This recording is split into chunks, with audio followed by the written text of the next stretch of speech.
California Governor Gavin Newsom now shifting the blame to judges when it comes to the homeless encampments that seem to be taking over his state. Let's bring in Reform California Chairman Carl DeMaio and Dean of Pepperdine University School of Public Policy Pete Peterson. Gentlemen, welcome to you both. So what, the governor is essentially saying, Carl, is, you know what, they're going to blame me for this, but it's the court's fault. The courts need to kind of pick up the ball here and run with it. Look, I think this is just yet another piece of evidence that Governor Gavin Newsom is running for president. He needs to quickly say that he's not to blame for all the problems in California, and homelessness is one of the big ones. But he's got a double one here. He's able to say, that's why I'm running for president. It's the federal judges that are the problem. And who gets to appoint the federal judges? Gavin Newsom. Little bit of a problem, though. Newsom doesn't seem to explain that federal judge rulings apply to the entire country. Yeah. His state has double-digit increases in homelessness. The rest of the country has had double-digit decline in homelessness. So really, it ultimately is the state governor, the state leadership that's to blame here. And picking up where Carl left off, not only do they have double-digit increases, they're also spending billions and billions and billions of dollars trying to eradicate the problem, and it just keeps getting worse, Pete. Right, Trace. 3 data points. California is 10% of the country's population, 30% of the country's homelessness, and 50% of the country's what we call unhoused homeless, those who are living in these encampments, those who are living on the street. This is a real policy failure, and it starts with the governor as well as our mayors here. This is an experience we're having around homelessness that, just like Carl said, you're not seeing around the rest of the country. These are California policies that are leading to these failures. Meantime, in Denver, they'll now pay these George Floyd protesters about $4.7 million. And of course, Denver is not the first city. This has been happening in cities across the country where they sue and the cities decide it's not worth it to fight. They just give them a big tranche of money and off they go, Carl. Yeah, I mean, you've got two elements where crime pays. When you saw those protests, you saw people that were engaging in lawlessness. They ransacked small businesses.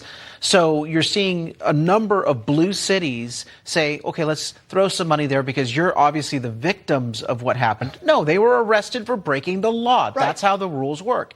Out here in California, we reward our criminals in a different way. We just allow them to smash and grab $500,000 in your previous segment for a jewelry store. Yeah, but the whole problem is, Pete, is they know going forward, look, there's no consequences. You go out and you can break curfew and you can do what you want to and throw the gas all over the place. You're going to get arrested. And if you get arrested, you hope you do, because there comes the lawsuit. And Denver's paying twice, right? When you look back at the damages done during those riots, Denver suffered over $5 million worth of damage. Now they're paying another $4.7 million on top of that, really for the breaking of a curfew. And for that, you can obviously see that the police were right to instill a curfew during that time of great violence. Of course. Finally, Canada issuing a travel warning to the United States, not because of violence, not because of the cartels, mind you. Quoting here, cautions LGBTQ citizens visiting over U.S. state laws. Certain states in the U.S. have passed laws banning drag shows and restricting the transgender community from access to gender-affirming care and from participation in sporting events. One, nobody has restricted anybody from transgender community care, and nobody, they're going to come here and play sports, and they're saying, you don't go there. Everything in that statement is a complete lie. There are no bans on drag shows. Okay, you can go to any gay bar on a Sunday, and there's drag queen bingo and brunch hours and whatnot. It's an adult form of entertainment.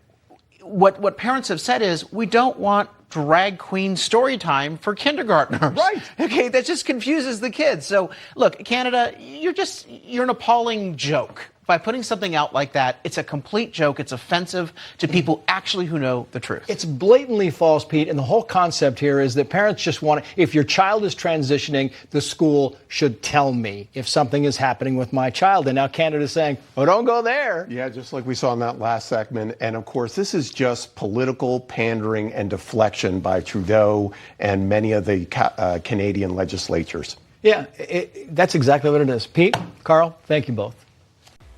Thanks for watching. Help us break through the censorship of the liberal media by liking this video, sharing it with your friends, and subscribe to my YouTube channel.